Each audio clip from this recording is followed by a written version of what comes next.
તો નમસ્કાર ભાઈઓ, આજે તમારું મસ્ત મજાનું અમારા ખેતીવાડીની અંદર સ્વાગત છે.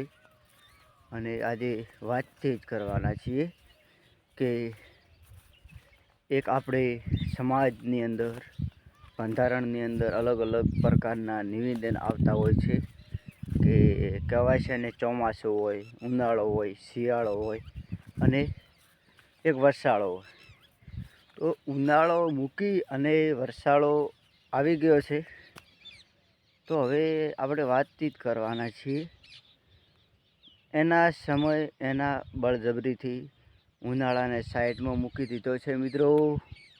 તો તમે વિચાર કરો કે ઉનાળાને કેટલું કાઠું લાગતું હોય છે કે વરસાળો આવી ગયો છે વચ્ચે અને ઉનાળો મૂકી દીધો છે બાજુમાં.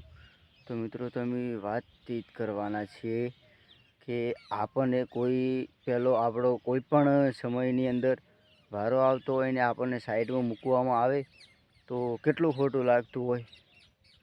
તો તમે વાતચીત કરો મિત્રો કે આજે એક જ સમય, એક જ દિવસે અને એક જ વારની અંદર ઉનાળાને સાઈડમાં મૂકવામાં આવ્યો છે અને વરસાળો આવી ગયો છે.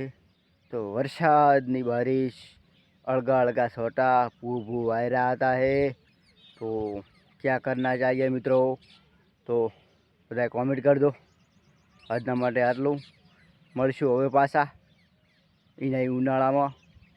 તો તમારે કશું કરવાનું થતું નથી, ખાલી કોમેન્ટ કરજો. બીજી વાત અમે સંભાળી લઈશું. ઉનાળાને અને વરસાદ વચ્ચે મીટિંગ થવાની છે, એ પણ મીટિંગ આપણે